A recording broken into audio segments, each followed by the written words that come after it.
Dave and Sonia Braun, a childless married couple, are sitting at the kitchen table. Dave has just returned from work. Sonia arrived an hour earlier and is dressed elegantly.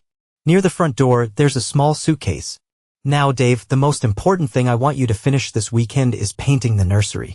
The paint cans are right by the door, and the guy at the store said you need to apply at least 2 coats. Oh, before I forget, did you ask your parents if we can paint the spare room? I know they've told us to treat this house like it's our own, but it's still just common courtesy. Yeah, they're fine with it. Remind me again, Sonia. Why are we painting the nursery now when you're not even pregnant? Sonia sighed at the need to explain this yet again. She loved Dave very much. He was a good provider and, when the time came, would be a great father. But sometimes he could be frustratingly absent-minded. Because, Dave, I'm no longer taking the pills, so it's only a matter of months before I get pregnant and maybe another year before little ones are running around the nursery. I told you, I did some research and it showed that even the safest paints emit toxic fumes for up to a year after application. The main reason I'm leaving with Bev this weekend is because I'm sensitive to the smell of paint. Otherwise, I would stay and we could do it together. Now here's what I suggest. First thing tomorrow morning, you should take my car to the service center. They'll give you a replacement for the day and I've already booked it. Then come back here and apply the first coat of paint. That should keep you busy until around lunchtime. After that, if the service is done, pick up the car and head to Mom's. She'll feed you lunch. Mowing the lawn usually takes you the rest of the day. Dinner for tomorrow is in the freezer. On Sunday morning, apply the second coat of paint and please keep the nursery door closed so the fumes don't spread throughout the house. Bev told me to let you know that Mick will pick you up around 1 for a round of golf. You can have dinner at the club and Bev will drop me off here around 8. How does that sound? Wow, I'll be one busy, organized bee this weekend, won't I? At that moment, Sonia's phone chimed with an incoming text. She glanced at it. Bev is already leaving her house to pick me up. Now, are you sure you have everything you need? Don't worry, woman. I'll be fine. Are you sure you don't want to stay here with me instead of going to a spa weekend with Bev? We could try to conceive a baby in those 2 days. Oh, tempting, Dave. But as I see it, we'll have the rest of our lives for dirty weekends and I only have a little time left to enjoy some freedom before I become a mother. Sonia had to turn away from her husband as she said this. Her image of herself as a decent, honest person had been deeply shaken by some recent decisions. All right, Sonia. I suppose all that's left is for you to open this little farewell gift I bought for you.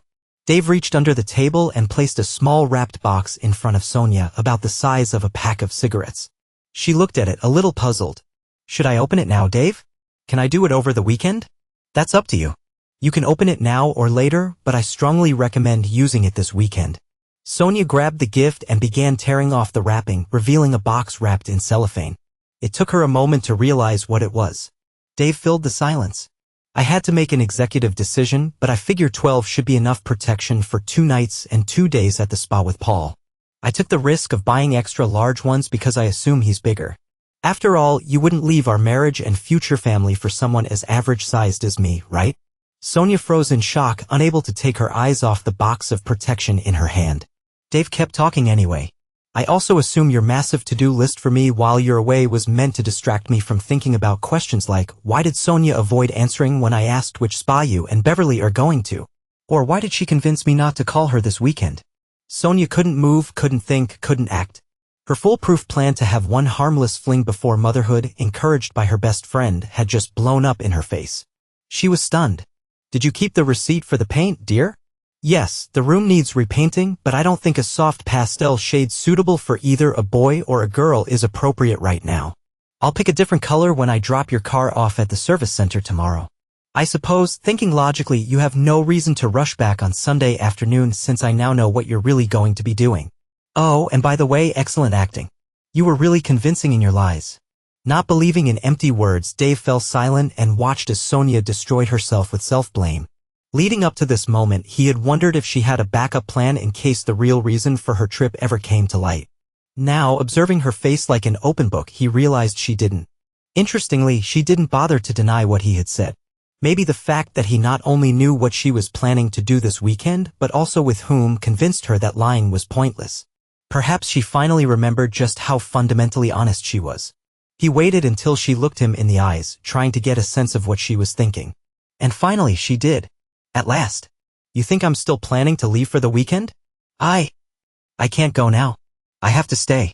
Why Sonia? Well, the very thought of settling down and having a child was frightening, so No, Sonia. Why do you want to stay here this weekend? What's the point? What would you accomplish? If Sonia had looked stunned before, now she looked completely confused. Accomplish, Dave?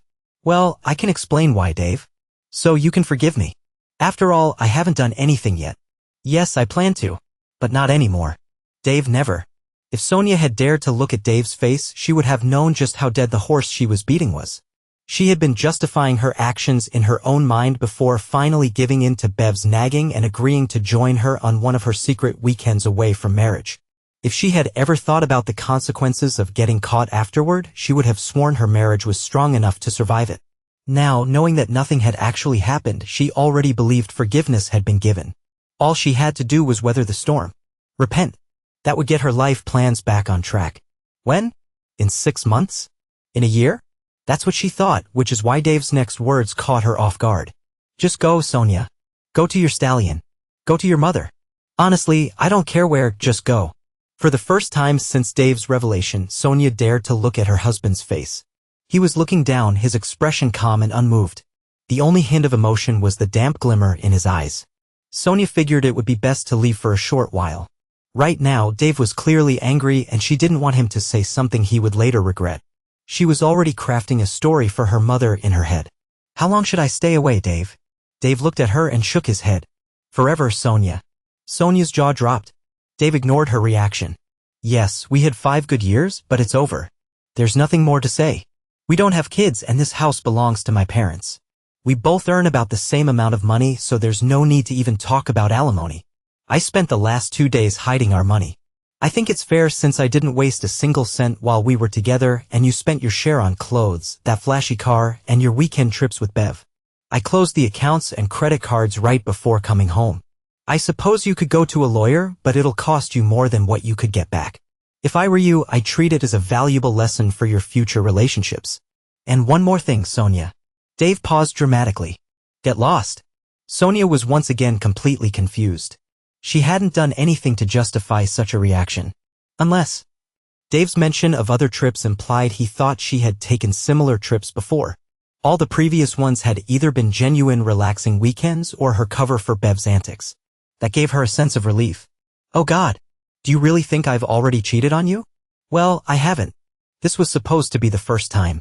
The only time. Yes, Bev has been persuading me for ages to join her on one of her trips, but I never did. In the end, she tempted me and set up Paul, one of her lovers, and yes, apparently he really is big and. It doesn't matter if it was the first time or not, Sonia. Over the last 2 days, you've proven yourself to be such an incredible actress and liar that I'll never believe you, one way or the other. That's what happens when you get caught lying. You lose someone's trust. But none of that matters. You intended to make a fool out of me, you admit it, and that's the end. Now, for the sake of all the times we told each other we loved each other over the last 5 years, let's just part ways, Sonia. If Dave had been ranting or raving at that moment, Sonia would have felt better. She would have had some hope that he was just venting his anger. But the cold, emotionless tone of his voice confused and frightened her. She looked at his face again, at his eyes, and regretted it. His face remained impassive, but now his eyes gleamed like obsidian. There was no love, no pity, not even a recognition that they were looking at anything at all, let alone something offensive to the eye. But Dave, you have to believe me. How can you be so emotionless about this? You can't just stop loving me just like that. In the same detached voice, Dave replied, 2 days ago, I would have completely agreed with you. Now, I'm much wiser. Dave's voice grew louder with these 2 sentences. Finally, his face began to show anger.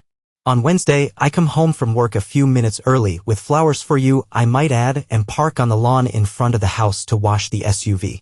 I come in through the back door, intending to surprise you with the flowers, and what happens? I hear you talking on the damn phone with that damn Bev, that's what happens, and what do I hear? You were laughing, planning to lie to me so you could slip away this weekend and sleep with Paul.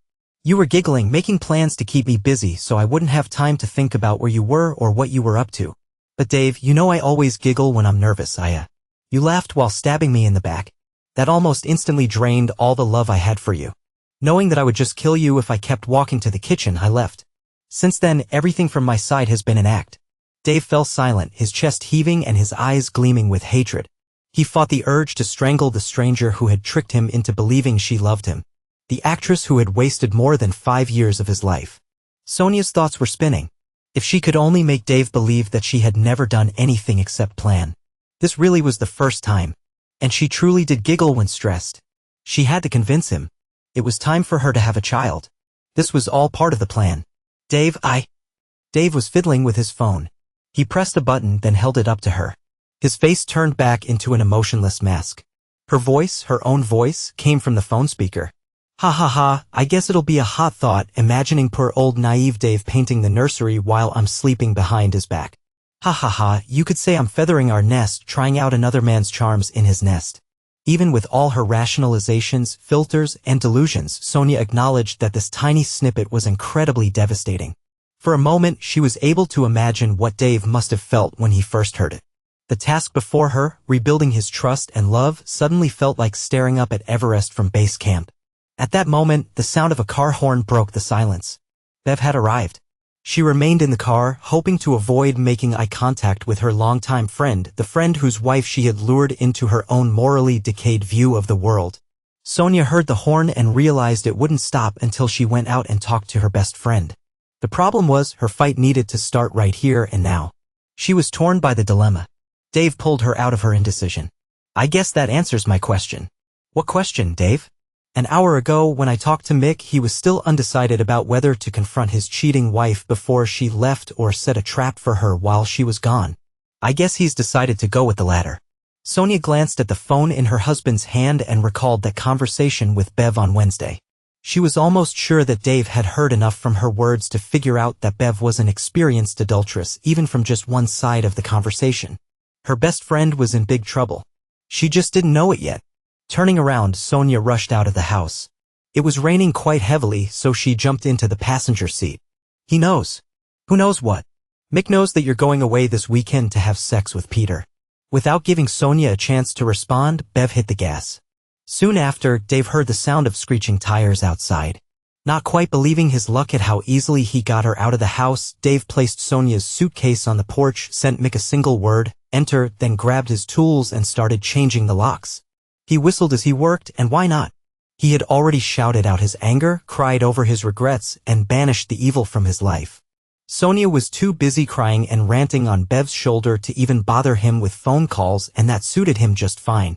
After changing all the locks, he sat at his computer, copied the audio file recorded on his phone to his laptop, attached it to an email titled, "Why I'm Divorcing Sonia," and sent it to all the contacts from both his and their shared address books. He felt justified in informing their mutual friends, her family, and colleagues first. She had been very convincing when she looked him in the eyes and boldly lied to his face. People needed to be warned about what a wicked and deceitful cheater she was. He also called her mother to explain everything verbally, to soften the blow of the email so it wouldn't come as too much of a shock. He thought he owed her that. By the time Bev and the protesting, unwillingly dragged along Sonia arrived at her house, Mick had already changed the locks. While his now estranged wife banged on the door and shouted, he was completing bank transfers on his computer. All the accounts to which Bev had access now had a zero balance. Of course, she would eventually get her share, but only after finding a way to pay for a lawyer. He switched apps, opened Bev's email, and read the message received yesterday. At first glance, it appeared to be from Sonia and hinted at the fact that all their carefully planned weekends away from their marriages had been successful. But if their husbands found out and objected afterward, then something would need to be done about them. In reality, the email was from Dave, using Sonia's account, but a casual observer would never know. If Bev didn't leave quietly, he could always threaten to weaponize the email for a restraining order.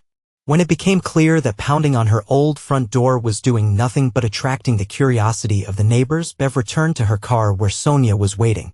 It took only 5 minutes for years of friendship to fall apart forever. Sonia blamed Bev for convincing her to go on the weekend adventure. Bev blamed Sonia for being careless and letting her husband overhear their conversation. Bev dropped her former friend off at her old house and screamed, "Adulteress." Sonia's calls to Dave went unanswered, and when she tried her keys, she found they no longer worked in the locks. Ashamed, she went to her mother's house where she was greeted with a very cold reception. Over the weekend, Dave refused to answer her calls, but on Monday evening he responded to a text. If she came to the house at 2 p.m. the next day, he would ask the neighbor to keep an eye on her while she collected her remaining personal belongings. In the meantime, Sonia reasoned that since Dave had been so emotionless on Friday, he wasn't really that upset, and if she groveled enough, he might forgive her someday. She knew he was a very manageable man. So, her plan was to get into the house on Tuesday, cook him an amazing meal, and then greet him at the door dressed for sex. On Tuesday, their neighbor let her into the house and said he would return later to check what she planned to take. Sonia wandered around the house, already feeling like a stranger. The smell of fresh paint lingered and the door to the nursery was closed. Out of curiosity, Sonia decided to see what color Dave had finally chosen. Opening the door, she stepped inside and the blood drained from her face. Sonia realized she had misread Dave's visible emotions. He had used the paint she had brought. Across the entire wall, angry words were scrawled in bold letters: rubbish, adulteress, stole 5 years, cheater, and betrayal. Sonia leaned against the doorframe as the weight of it all hit her. She looked down in horror. The paint was still wet and had left a wide streak on her arm. She jumped away from the door, trembling, feeling as though she had been branded with the terrible words screaming at her from the walls. For the first time, Sonia saw her actions for what they truly were: the damage and pain she had caused both her husband and herself. Crying out in empathy for her husband and for her own loss, Sonia Travis, née Braun, gathered her belongings and, filled with fear of the pain and humiliation, left her home for the last time.